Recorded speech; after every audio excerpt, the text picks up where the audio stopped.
Ayan, potato tayo sa ating Ilocos empanada. Niluto ko muna yung ating longganisa.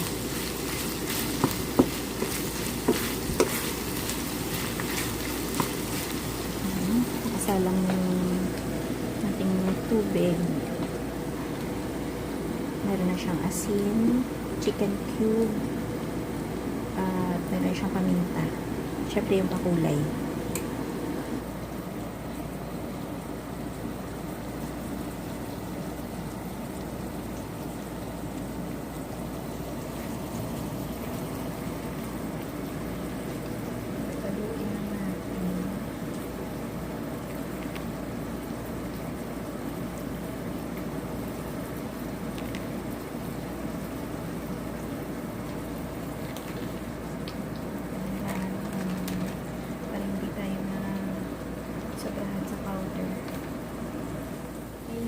Sa dinagdagan ko ng maraming bawang.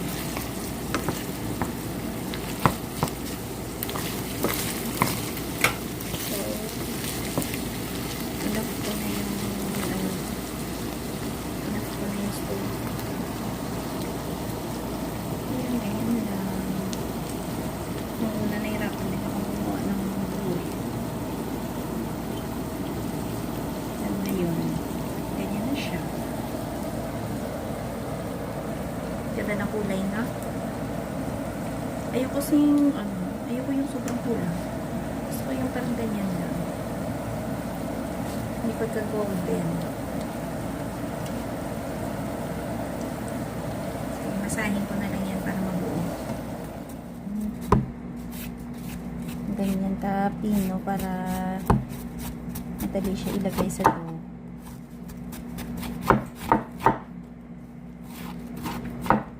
Ubusin mo na lang siguro, no? Para medyo madaming gulay na.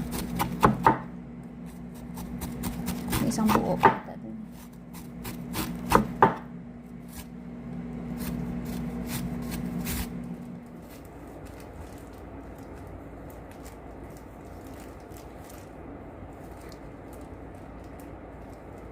Ang daming longganisa.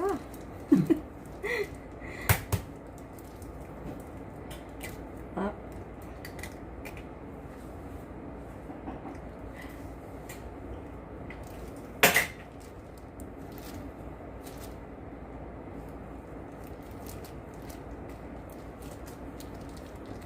Empanada overload.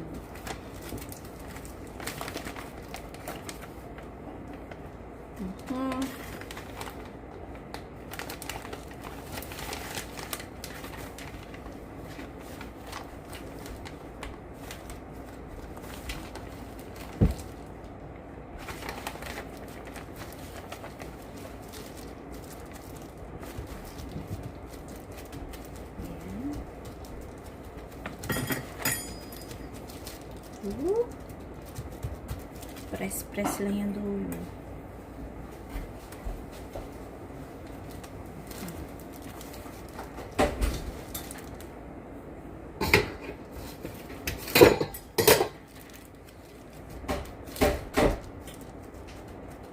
Nakakalibang siyang gawin. Diba? Perfect empanada. Ayan, oh. Ayan, salang na natin. Up. Ayan, sinakay ko muna dyan sa ating parchment paper. Tapos, ayan.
Yan yung ating finished product.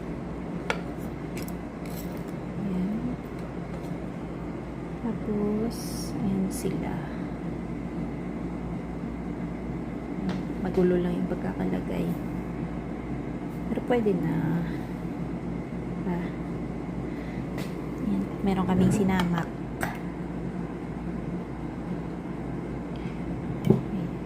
Sakto yan. Maanghang.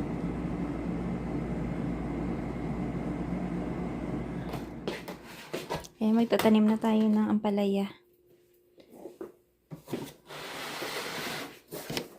Tumubo na rin pala yung mga eggplants, no? Ibang klase naman yan. Oh, ganda na. So, ito na po yung ampalaya. Lilipat na niya dyan sa ano niya, sa taniman kasi meron na siyang mga tubo. Baka kasi masira.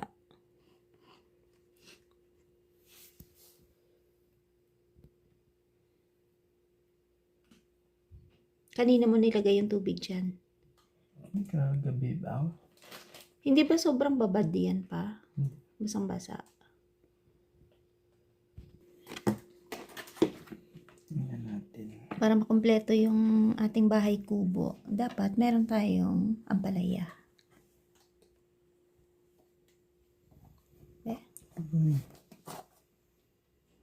Ba't parang nag-ano? Ganun talaga yan?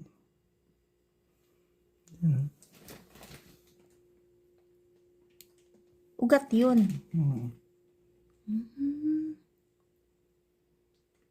Dito nagbulak bala pa? Ganun talaga? Molds? Oo. Parang, pero hindi naman siguro.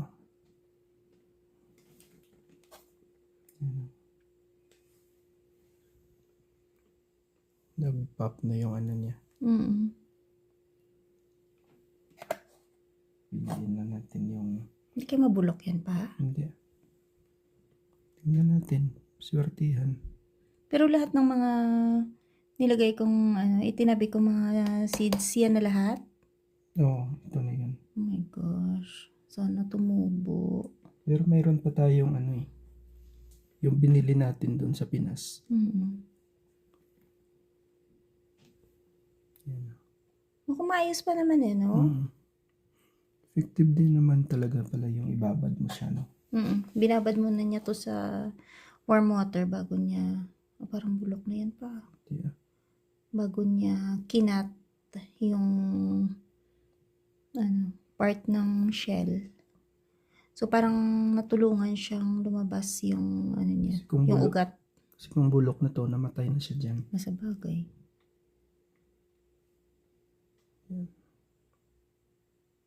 Grabe, no? Mula sa seeds, tapos hanggang sa magkaroon ng dahon. Alam mo, yung karamihan na lumabas, yung itim. Ibig sabihin, yun yung matanda na. Mayroon din naman, oh. Ayun. Siguro yung parang talagang magulang na siya, no?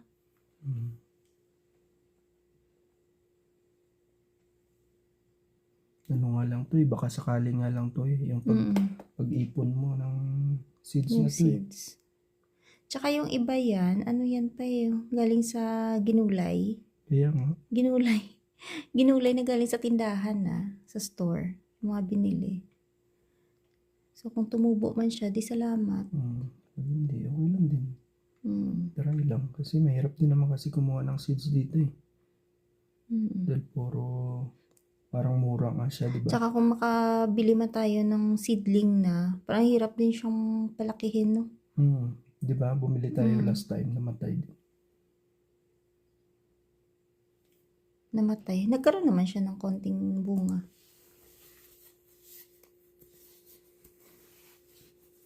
Pagka tinanim siya, medyo dahan-dahan lang kasi meron na siyang root 10, no? So, ayan, mga ka-viewers, nagtanim muna tayo ng mapait na ampalaya. Balik muna natin itong mga pinatubuan natin. abangan na lang natin sa susunod na araw. Lagyan ko ng lupa ito. Cover niya muna ng lupa.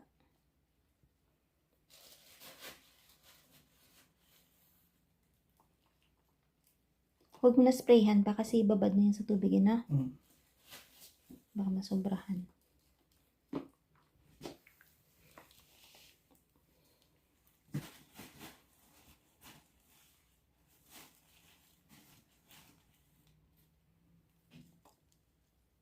So, ayan, okay na yan.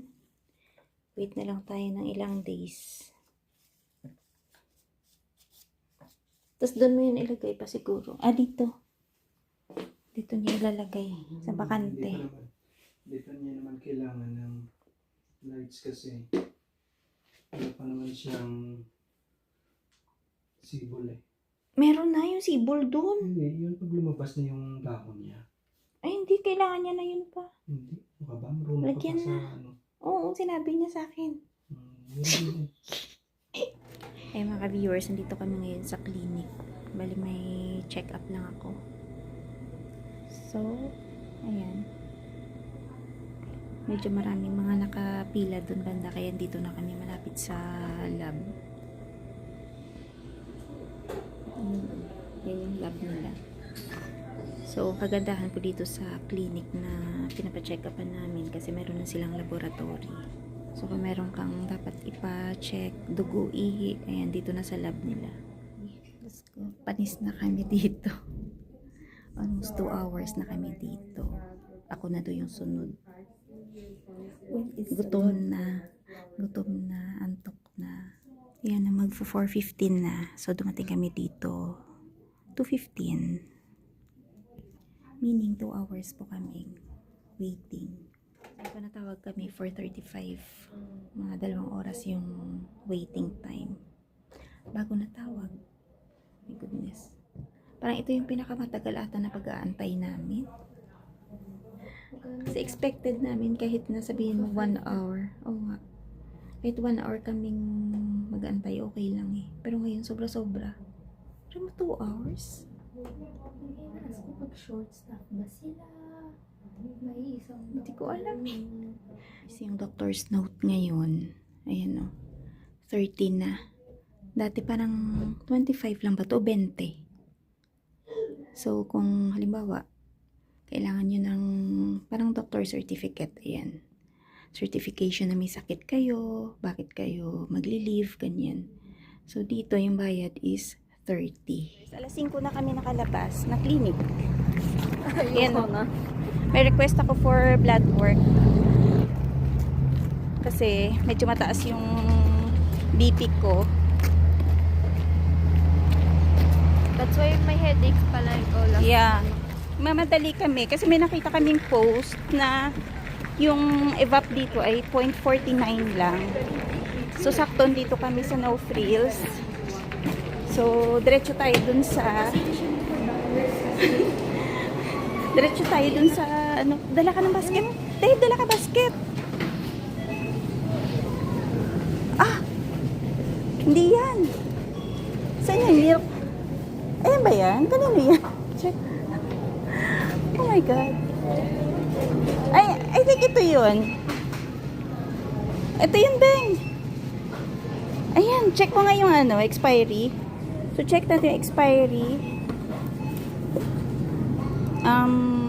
October 2026. Ayan, 0.49 lang. October. O, dali. October 31. Damihan mo. How many? Sabi mo 20, diba? Oo, 20 kasi mga 10 lang eh. Pag 20. Lahat to? Hindi, check mo lahat. May November, Beng. Ayan, may November. November 4. Ang October, ibalik mo, te. Bakit? Sige, unahin. Tagal pa naman Oh, yung yeah. October. Oo nga. Excited yan. Walang limit, diba? Kita mo yung isang lalaki doon. Yeah, ang dami niyang bit-bit. Check mo, wala naman limit. Hanapin namin. Excited po kami. Okay na to, October. 8. Gusto Scan mo 20 talaga? Ma-fit ba yan sa bag? Oo, ah. 2, 4,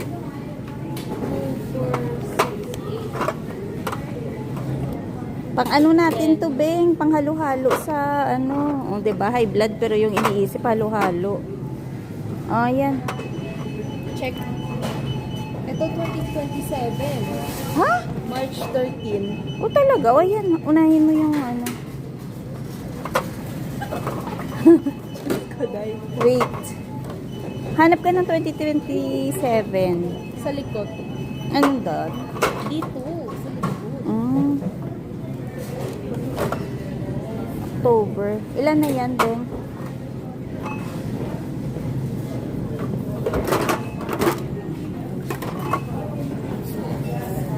Ito, November. October eh. Dali lang bala. May 2027 pala gali. Oh. Ito November, oh. Ito November na. Hold on. Oh, bilangin mo na yan, te.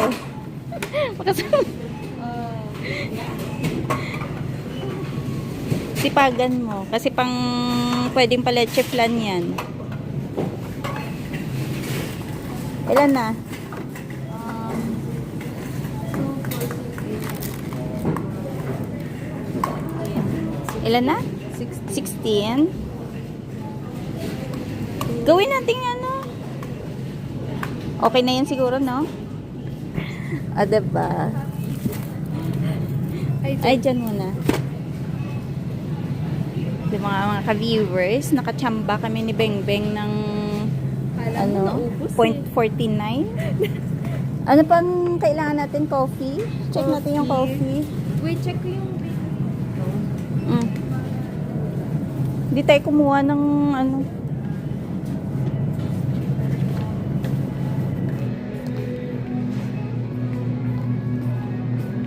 Butter.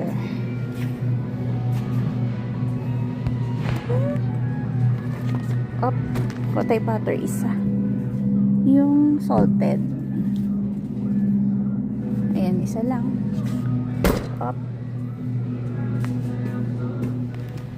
So, yung mga ka-viewers, paglabas namin ng no frills, yung after namin magbayad, wala na yung mga gatas. Ubus na agad. ubos. Saktuhan, no, nung pagpasok namin, medyo madami pa. Tapos, siguro after namin mamili, ang daming sumunod siguro na kumuha din. Kasi nakita nila. Nakita kasi nila na ang dami namin kinuha. Ay, walang limit. So, ayan. At least, 'di ba? Ang dami naming pondo hanggang ano na 'yun. Hanggang summer na 'yun. Happy na. 2 hours. Ano, sleep, Andy? worth it ba? Oo. Worth it yung pag-antay namin ng 2 hours sa clinic. So, marami tayong panggatas sa halo-halo neto. Yung binayaran namin sa 20 pieces kasi 0.49 nga lang siya. 980 lang. So, ayan.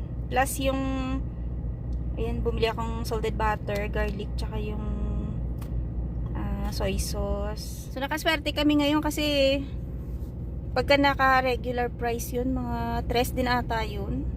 Ba't kaya nila sinail yun, no? Nakakatuwa. Ay, nako. So, ayan, uwi na muna kami mga ka-viewers. Si Bengbeng, oh, nagutom sa kakaantay ng 2 oras dun sa clinic. Para na kaming mga binagyo. Itsura namin ni Bengbeng parang mga hinanginan sa labas. So, ayan, yung bag namin, punong-puno ng gatas. So, yun nga, nakita po kasi nung, ano, namimili din doon. Sabi ko, 0.49 lang yung gatas. Sabi niya, ay! Tapos sabi ko, hanggang October, sabi nila, ay, good pa yan kasi even after nga daw ng best before, pwede mo pa siyang gamitin basta hindi pa sira.